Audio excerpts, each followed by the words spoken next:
Welcome to Lawyers Who Learn, where we explore how attorneys' engagement and lifelong learning fuels their growth. Join us to uncover these journeys and gain insights for your legal career.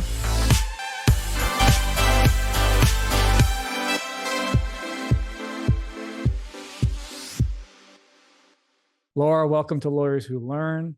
Excited to dive deep into what I can see on my, I guess your right, my left, the 2-hour lifestyle lawyer, but just to learn more about your background and that you're a Lawline customer, which I just learned. Yes, very excited to be here. So I'm just going to take a quick overview of your background from what I read and what I've seen you put, just to save you time. Well, two things. One, you had started, maybe it was around 2016. Maybe I'm right.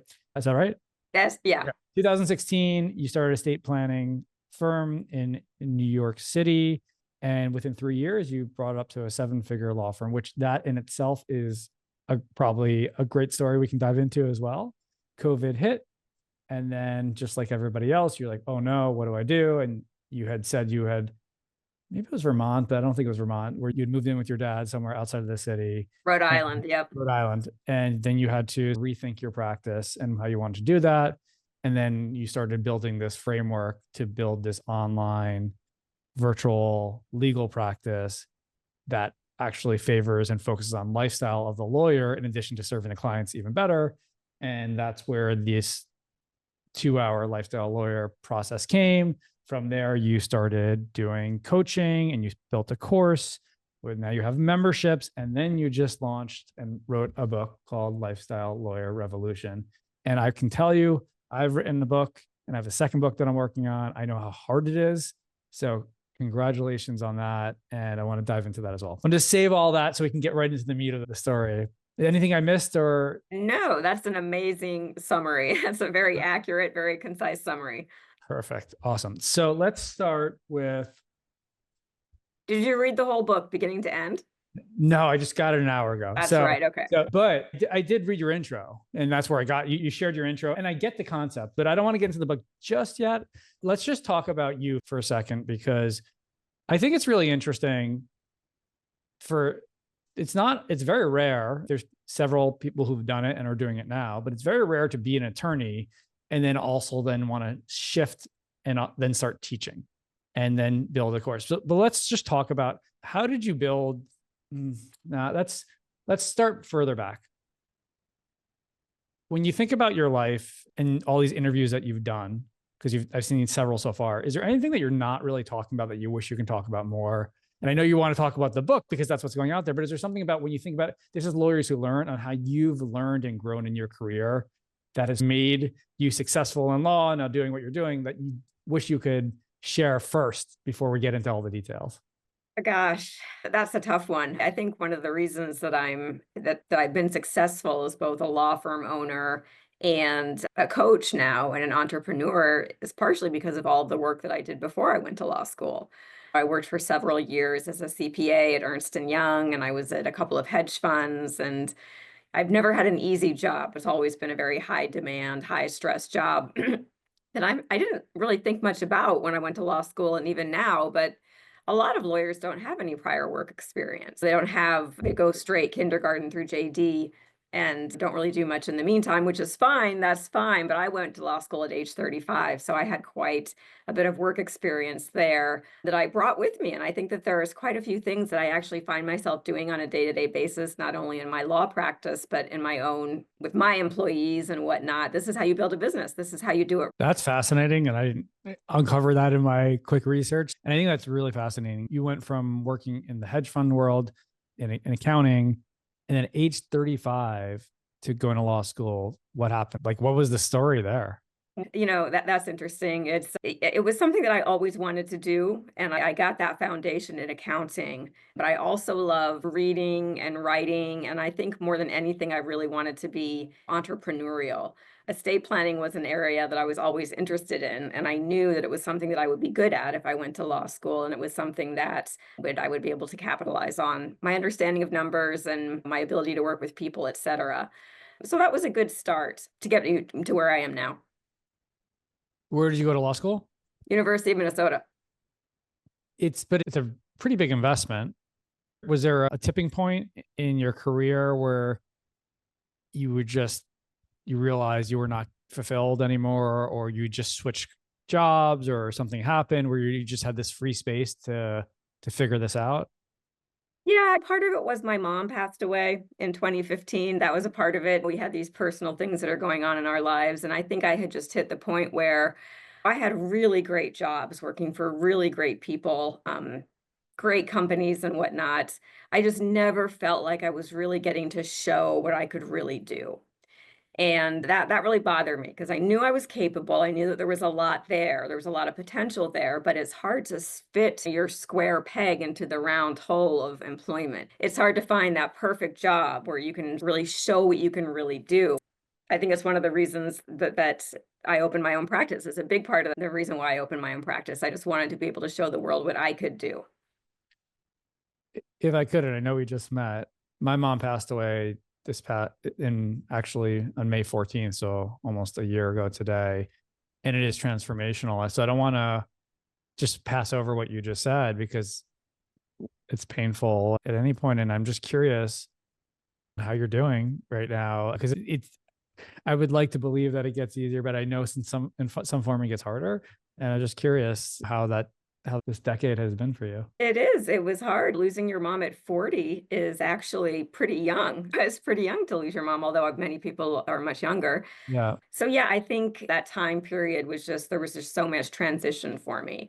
And it was just that time in your life where changes are happening. And I think that I was really afraid of getting stuck I feel like if you don't make a choice or you don't take a risk after a certain point, it might become a little bit too late. I don't want to say it's never too late, but this was a good time for me just to acknowledge I've done a lot of things, really interesting things.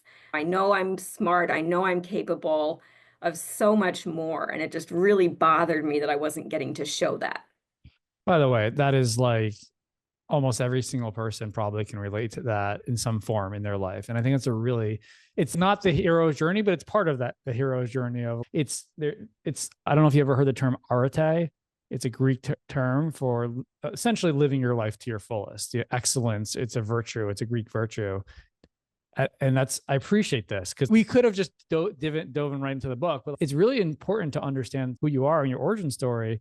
And so did you actually quit a job at that point and say, I'm going to law school? Was it that like? I was working at a hedge fund. Yeah. You were working at that time, and you put in your notice, and then you applied to law school, you got in, and you left.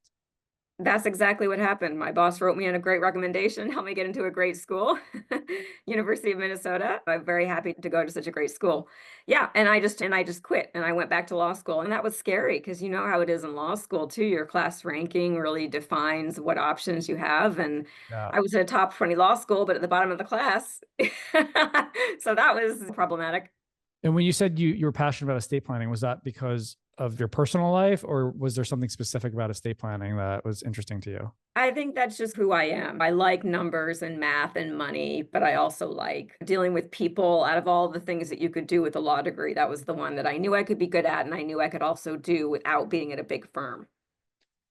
This is an obvious question, but I'm just going to ask it. At that point in time, I feel like you're in that position now.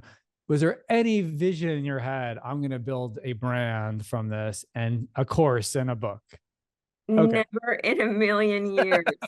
Okay. And partially because we're talking 10 years ago now. So we didn't have a lot of the things that we have now. You can set up a course right away. Yep. But anyway, I interrupted you. Go ahead. No, I rather you interrupt me.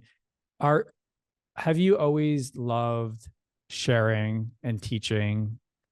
If you look back before law school, is that something you've done in your life before in other areas? It really isn't, but that doesn't mean it's not something that I think that I'm good at and that I actually enjoy. I didn't get a degree in elementary education, for example. I could have done that. There's a lot of different ways that you can teach. I think what it started with is I know what I'm passionate about. I actually meant informal teaching, not formal. Oh, formal. No, I meant informal. Like you learn something, you love it, you have to at least tell 5 of your friends to follow you in those footsteps. So like what you did here, because you just want to make sure someone can take advantage of something now. Absolutely. Yeah. And that's why we do what we do. Everything that I learn, I want to share with my 2HLL community. And I want them to have access to all of the resources and all of the knowledge that I've had. Because there's nothing that makes me happier than someone coming into my course and saying what someone said recently at our graduation. She said, I started the course and I felt hopeless and I felt like discouraged and this and that. And then she said, now I feel like I have opportunity. I see Yeah. options. And nothing makes me happier than a woman saying, I now have options in terms of how to build my business. And I want to dive into that. I'm almost there. So you're in law school. Was it what you expected it to be? Oh, that's a good question. Who even knows going in? I thought law school was really hard. I got into a great school, but I was surrounded by really smart people, and I thought it was hard. But I also get why they teach it the way they teach it. You do have to be able to think on your feet. You do have to be able to read a lot. But yeah, I thought law school was hard. Yeah. So, one of the challenges with law school is they don't actually teach you how to be a lawyer. Sometimes you hear you go through case law and you go through the different courses and torts and you go through all that and they don't teach you how to start your own practice. And then I saw Carolyn Elefant wrote the forward to your book and she's obviously started My Shingle and she's been the old school, the first person, right? One of the first people. There's also Solo Practice University. That's another site that helps attorneys to build that out. Okay, so you graduate, and this I actually did not look to see. Did you start practicing on your own right away? No, I worked for a short time at a law firm in Minneapolis. Wasn't there very long because I was moving back to New York. Okay. And so there was a little bit of a break in between graduating and hanging my shingle, which I did in 2016. My mom died in 2015, so that's how it all happened. So we're at almost 10 years now. Wow. Okay. So were you in New York before that?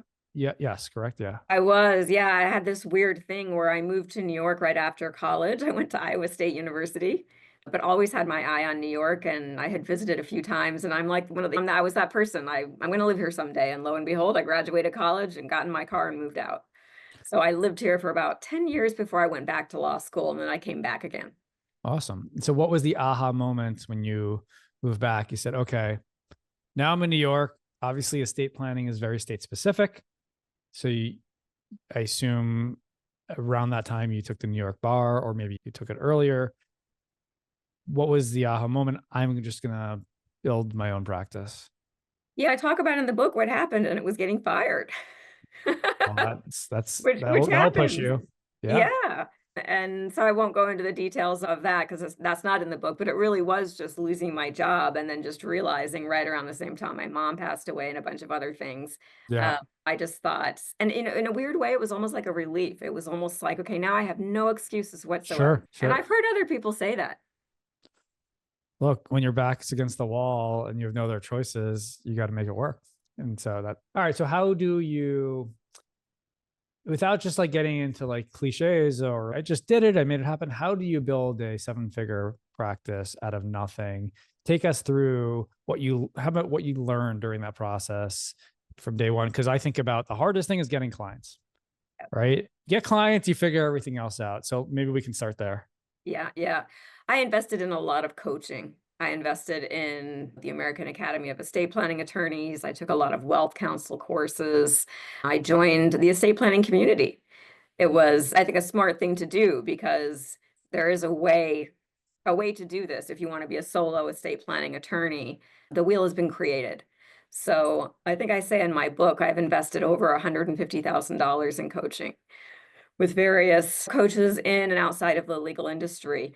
And then I took little snippets of all the different things that I've learned from different people, and I started to build relationships and connections with other lawyers and really just hit the ground running. That's what it's like when you start a law practice from ground zero in New York City. You get out there and you join a BNI and you start hosting workshops and you start investing in coaching, and you just have to get out there and do it.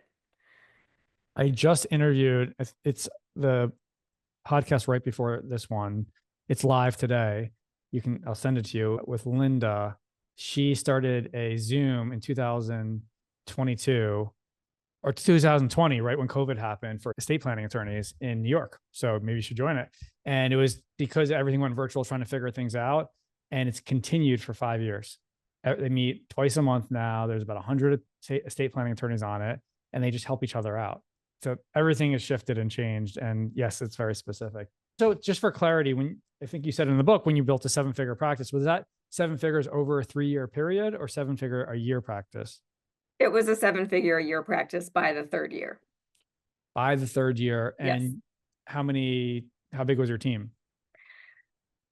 Probably about 4 people. It's hard to remember. It's been a few years now, but yeah, Yeah. we probably had, I don't know, 4 or 5 people, I would say.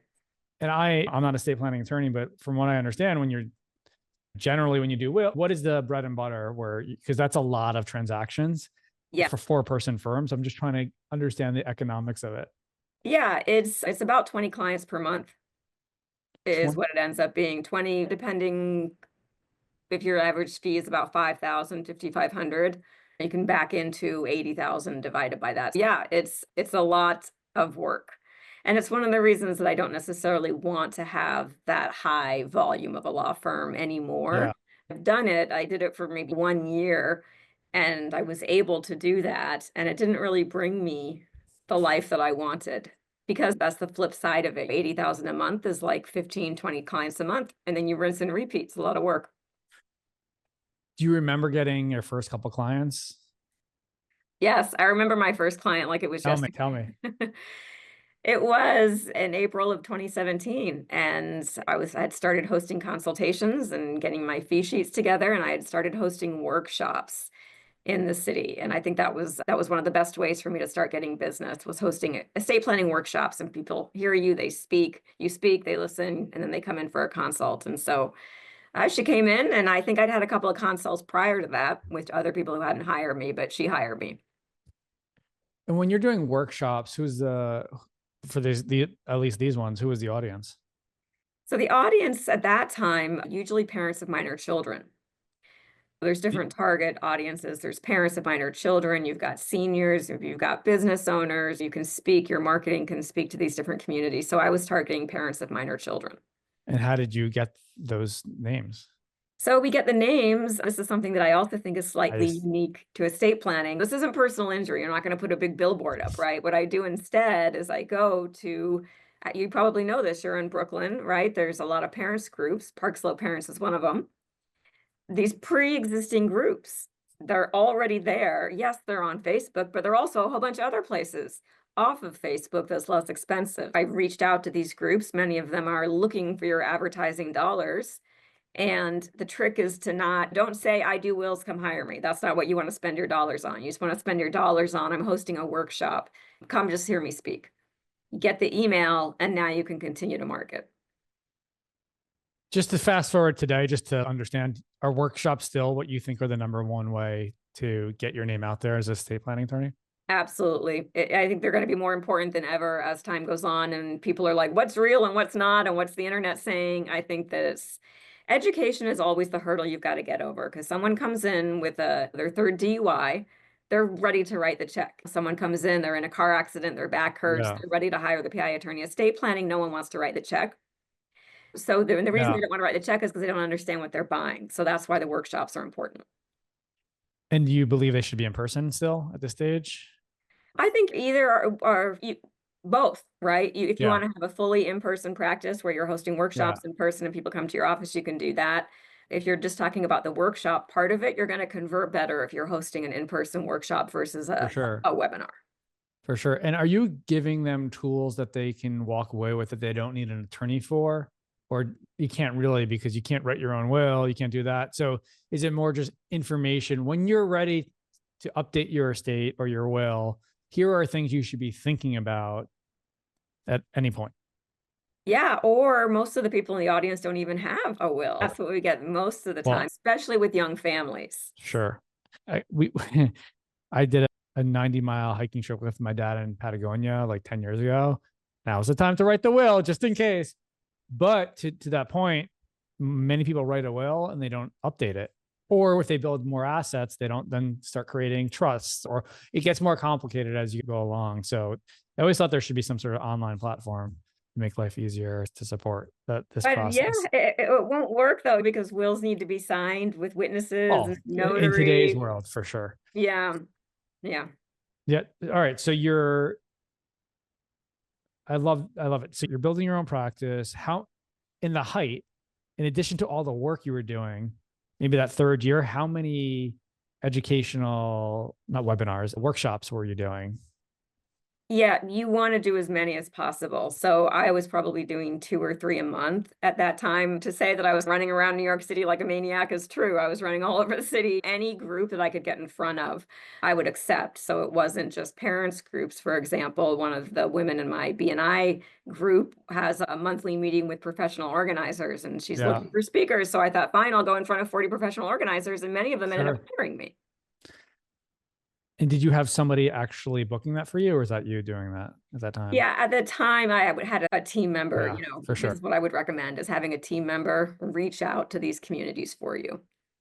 Got it. Okay. So you're doing 2 to 3 workshops a month. This is the height of it. You have 20 clients a month coming in because you're doing all these great workshops, and half the people at these workshops don't even have any estate planning. So they reach out to you, $5,000 here, $5,000 there. It starts adding up. You're doing it. There's efficiency, but it's still, everything takes time. People are coming in person. Then COVID hits and the world stops, and you move to Rhode Island. No, Delaware, Rhode Island. Yeah, Rhode Island. Okay. I was like, I know it's a small state. You move to Rhode Island with your dad, and obviously you're focused on making sure you're safe. Once you realize you're safe, what's going through your mind? Everything stops, right? And then what? And then I'm looking at my laptop thinking, how am I going to make a living? Like I've spent 5 years working in New York City, meeting people at my office, doing estate planning, and now none of that is a possibility. I knew we had the technology, so I knew right away we can transition to Zoom and we can do the things, but I'm going to have to figure out how to close via Zoom, which is a new challenge, right? It's hard enough getting someone to write you a check for estate planning when you're sitting right in front of them, let alone when they're not. So you've got to be able to learn how to do that. And then just moving the whole process virtual. It was something that Nobody at that time was probably caring about their estate planning for a while, I assume. for a while, but then I was just going to say that after a while, then business started to pick up, I would say, because people were so aware of their mortality and what was going on. I didn't have more business during COVID, but I was able to maintain the level of business that I wanted. And I, in fact, scaled back quite a bit during COVID. I'm sure. I imagine this Jerry Maguire moment. You've seen the movie?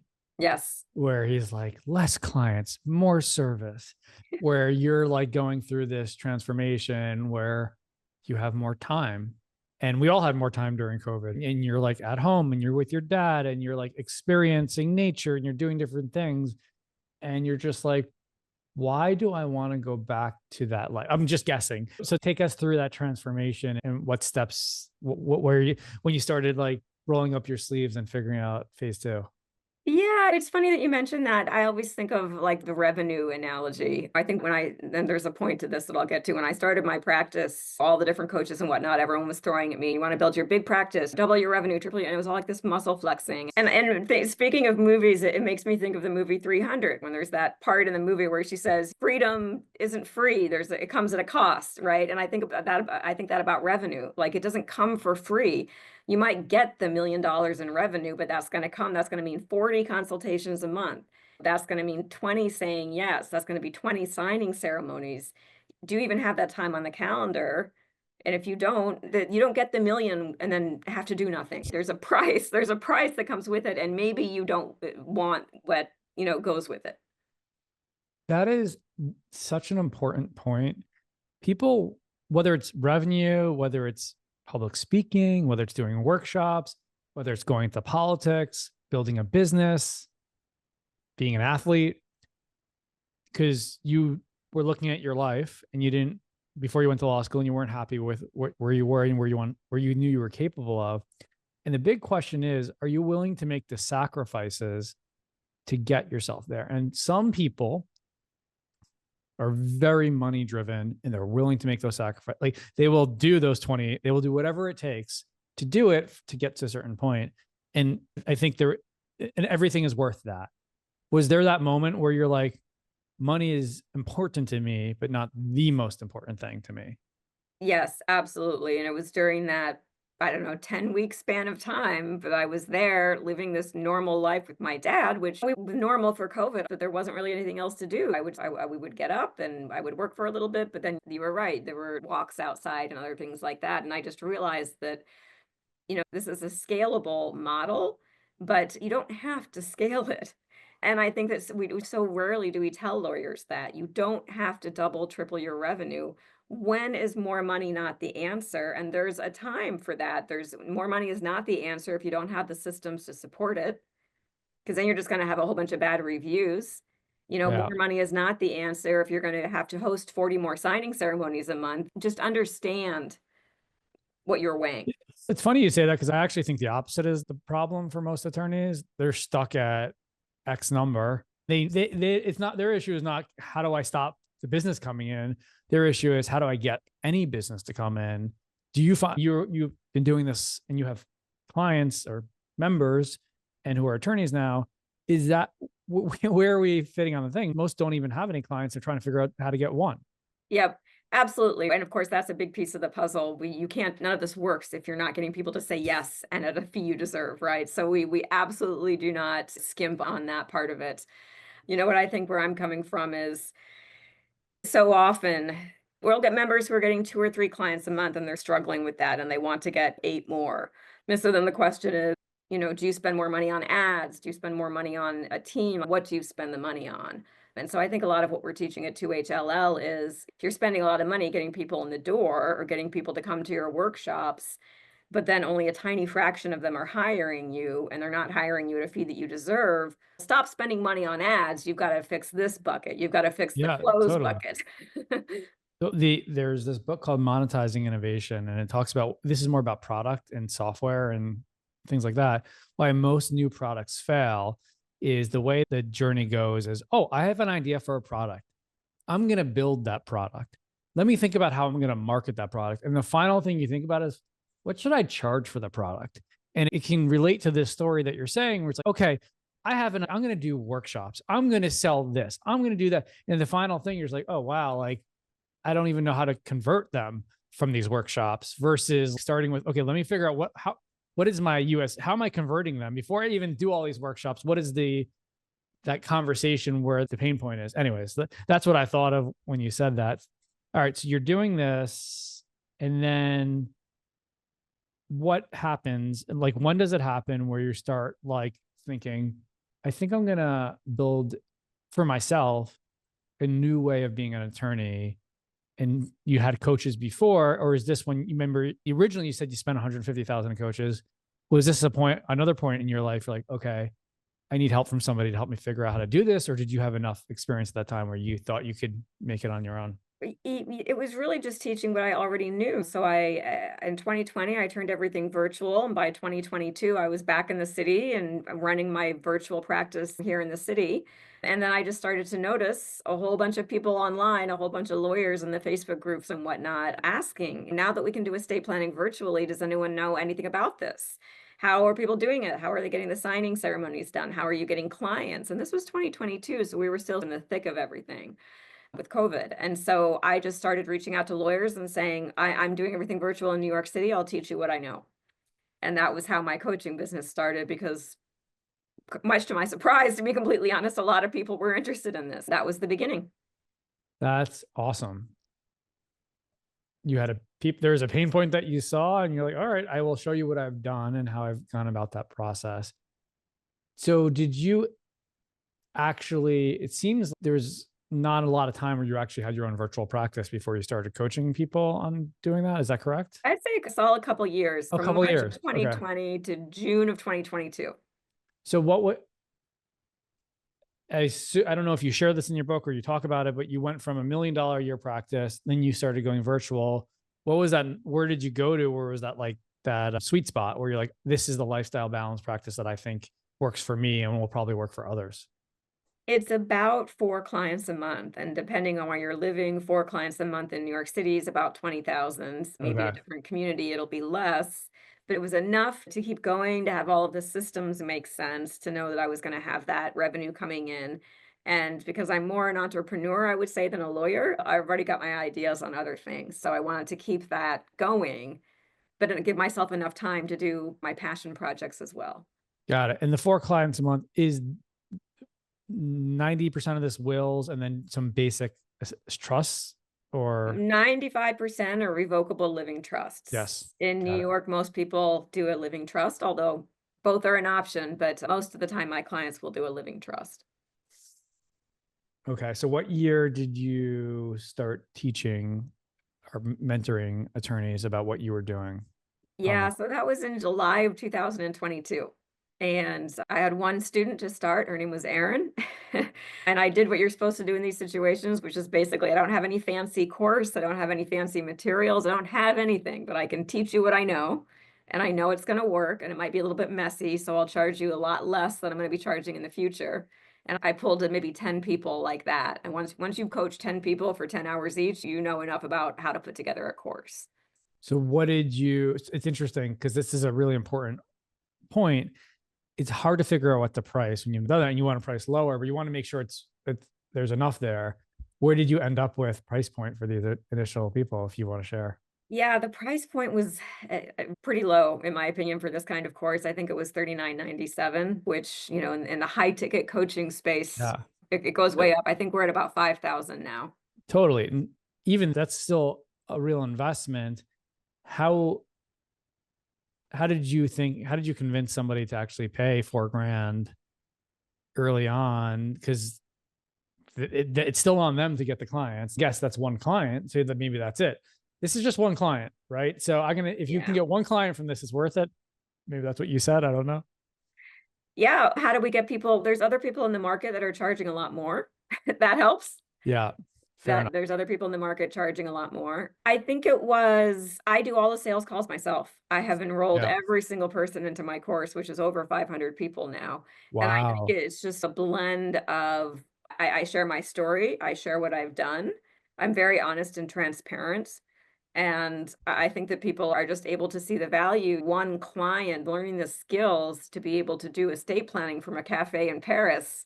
Even if you only do 2 clients a month, that could be $10,000. And that's not, it sounds like a gimmick. It really isn't. It's just a couple clients a month.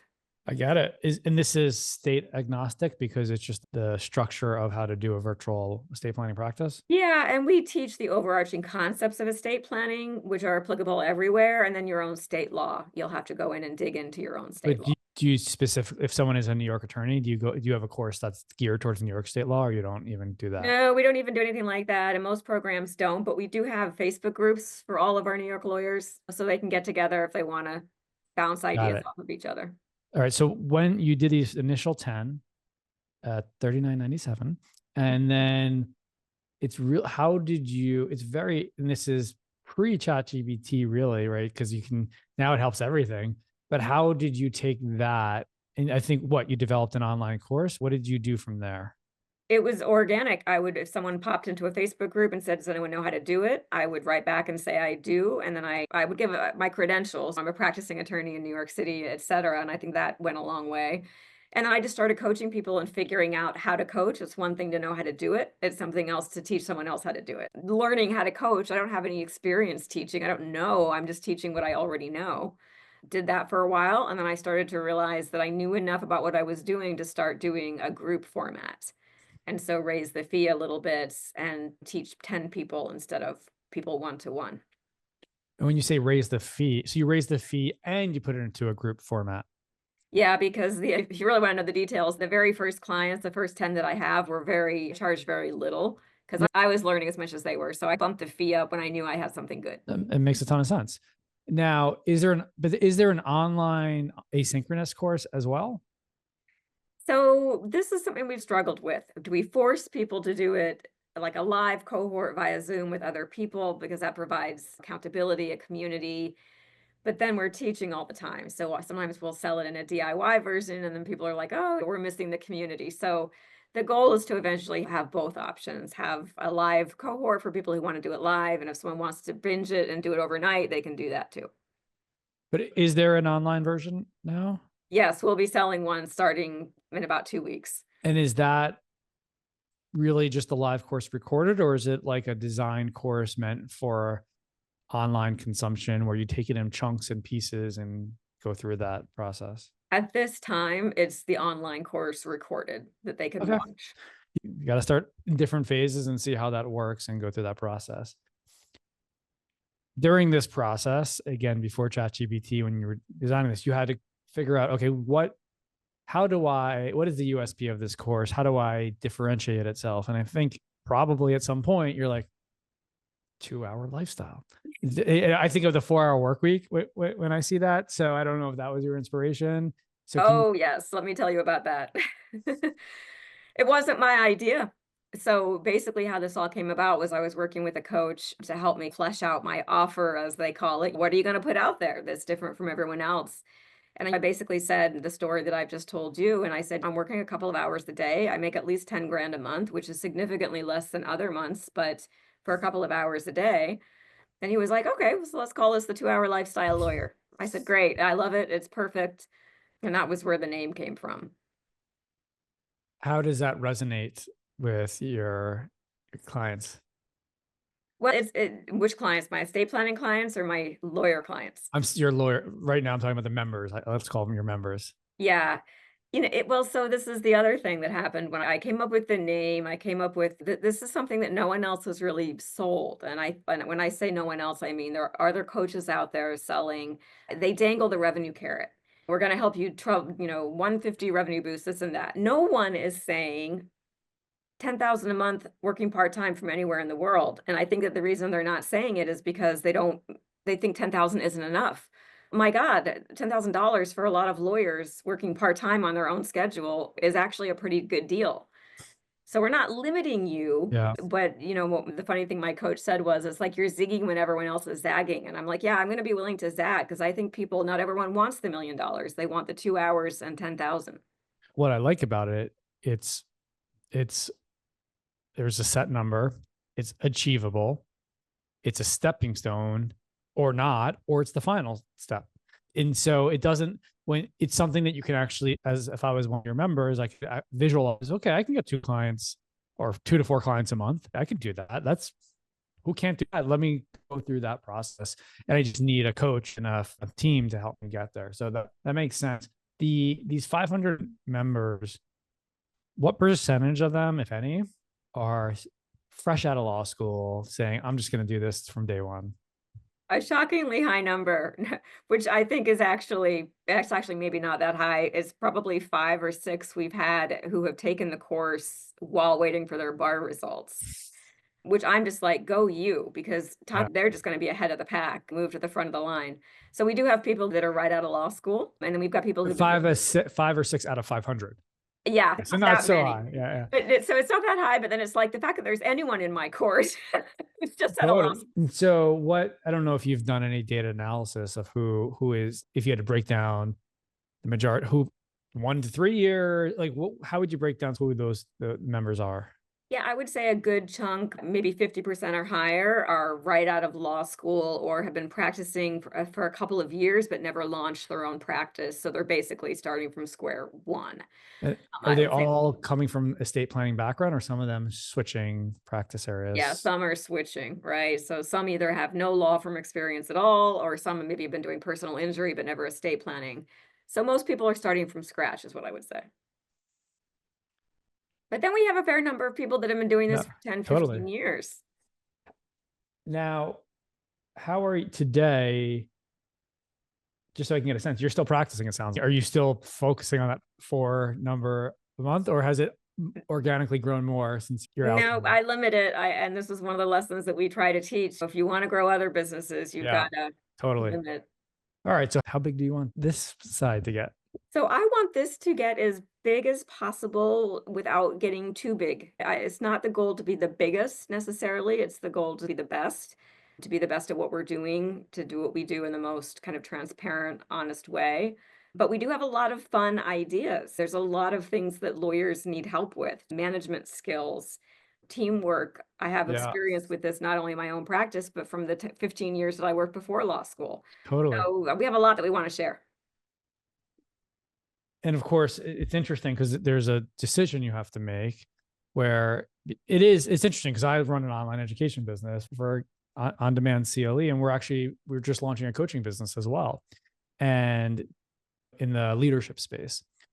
And one of the things that I see with on-demand courses, it can only get you so far. I'm with you. I've spent multiple six figures on coaches for my company and for myself over the past 15 years. And I know coaches have transformed my life and transformed my business. The challenge is when you're a coach and you're trying to have a big impact as possible, you can only coach so many clients yourself, even if it's group clients. Is there a path where you're going to have other people coaching under your brand or a franchise model or something like that, where they get certified and they go out there? I'm just wondering how much you're thinking about that. Yeah, I'm thinking about that big time because I've only got so much energy. My energy is limited, my time is limited, and I also don't think that I'm the number one of everything. We've already got people on our staff, an estate planning and drafting coach, we have an implementation coach, a mindset coach. I know a lot, I don't know everything, and I want the people in my community to have access to all sorts of kinds of coaches. So the 2 Hour Lifestyle Lawyer brand is, I don't want this to be like the Laura Cowan show. I want it to be, our motto really is a rising tide lifts all ships. And I really do love believe that line. It's 100% true. isn't it true? And it's so nice when you get to the point where you're like, I've got a bit of a platform here. Who else can I bring along? Octavia is in our community and she's a genius in business law. So we're helping her with her business law course. And there's just there's a lot of potential, and I don't want it to be just me. I want to bring other people along. So yeah, the team's going to. Let me ask you this. I'm a big fan of rising tide floats all boats. Did I say that right? Lifts all boats. Lifts all boats. Thank you. Or ships. Yeah, whatever. So you have taken courses on the Lawline site. I don't know how recently you've been using us. Any thoughts about how we can help in this process? Or what can Lawline do beyond on-demand CLE with our platform and our reach and our subscribers to provide more value to help people get the practice they deserve? Any thoughts? Any advice for me? Any advice for you? I would have to know more about what you're offering, what your current offerings are. Your beyond CLEs, you mean? Yeah, I would say, I don't know, I would put you on the spot, but I would say more about my purpose in life is to inspire and empower people to live to their fullest. And when it comes to courses and lawyers, I started this podcast because I recognized 2% of learning happens in an online course. 98% of learning happens while you're doing stuff, right? While you're getting all coaching, when you're working and you're going through it. And I wanted to uncover that 98% of learning, like I just did with you. I don't think we've talked about one CLE course you've taken on Lawline, which I'm sure have transformed your life in so many ways. But to some degree, we didn't, because so much is doing that. Those are just ways I am exploring how we can empower attorneys more, like you said, in a way like that. So if something seeps into your mind by the end of this, throw it out there. But if not, let me give it a think. Now let's get to the grand finale. So you are doing the course, you have members. At some point, you're like, I guess I should codify this in a book. Tell me about that process. Yeah, so the book was an interesting journey. It's more, I wanted to, just what you said, kind of solidify. This is what the 2 Hour Lifestyle Lawyer brand means. And it's a really nice combination of my own personal history, along with some of the quotes from our members, and our members have contributed a lot. And then just wrapped up in my philosophy, which is a philosophy that we couldn't have even had 5 years ago. It's a new post-COVID philosophy, which is, let's start thinking about a different way of being a lawyer. Lifestyle does not mean that you overcharge and underdeliver and then go sit on the beach. That's not what we're saying. But let's stop wearing the busyness as a badge of honor. Let's stop pushing ourselves through a career in big law when we know in our heart it's not really right. Let's start addressing some of these issues and just acknowledging this is a tough profession. And maybe there's a different way that we can think about it that's not going to sacrifice our clients' work. I love it. So I love what you're doing. I love what you're saying. Wellness is whether you're a lawyer or individual, focusing internally first on your mindset and your wellness, and growth for growth's sake very rarely makes somebody happy, especially when you're a service-based business and it's your hours. When you thought about the book, and again, I went through it with my book and I'm working my second book, there's this moment where, okay, you have a vision, you're going to do it, and you write it. And for me, at least, it was so much harder than I anticipated getting my ideas and organizing it. And then I showed it to my editor and I'm like, it's ready to go. And they're just like, this is not, they didn't say in this way, but essentially this is crap, and start all over. And I'm wondering, am I not alone here? Did you have any process similar to this in your experience? Yeah, it was tough. I worked with my team to flesh out who are we, what matters to us. We didn't want to have a book. I didn't want to have a book that was fluff. And I'm not thinking of any specific book in particular here, but another book that's do what you love and the money will follow. No, Yeah. that's not helpful. Like, I want some real research in here, applied with what I've learned in my 10 years of practicing, along with what I've learned from coaching all these different attorneys. The beginning was more kind of fleshing out why it's hard and going through some exercises to get you in a place where you can start making the right decisions. And then the second half is all about just some practicality, like, here, do this and do this. Yeah. And what I love about it is I love books that don't have to feel like they have to be 400 pages or 300 pages. They give you what you want.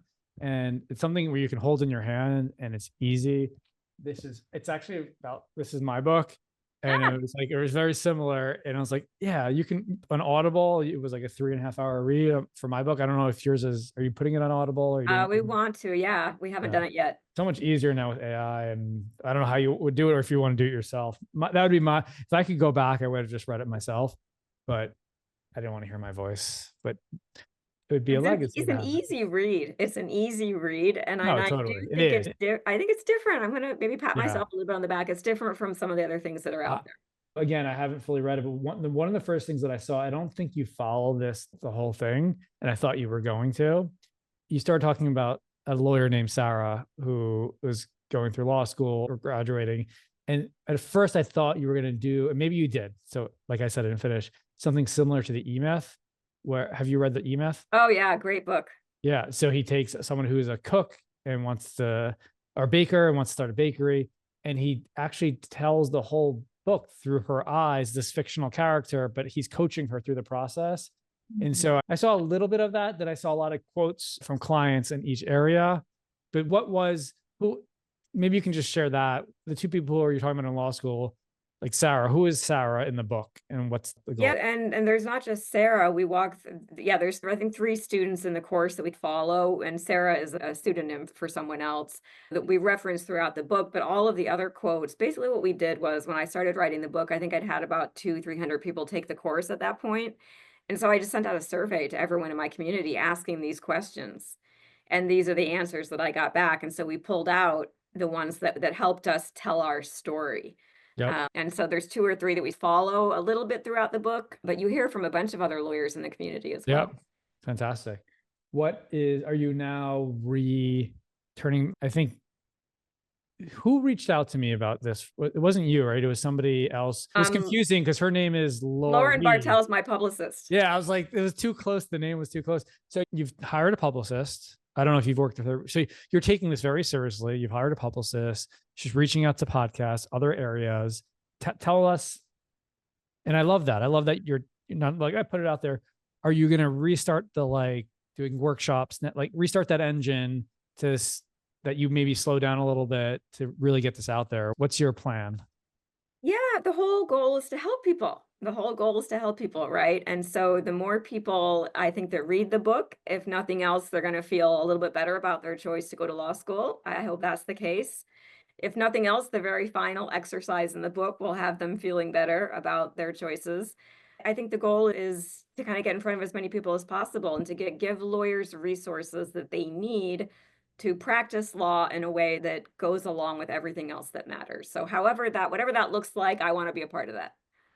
I love it.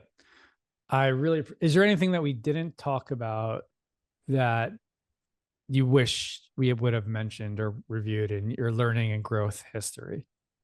This has been great. You've asked a lot of great questions. I was excited to chat with you Yeah. about this. I think it's been a great meeting, and I hope everyone reads the book and loves it, and let me Yeah. know if you do. I try to, for me, thank you. And to me, I look at this as like therapy. If I get somebody like to reflect on their life a little bit through the questions, because we all have our own journeys, everybody, especially attorneys, we all have like stories about how we decisions we made to get to where we are today.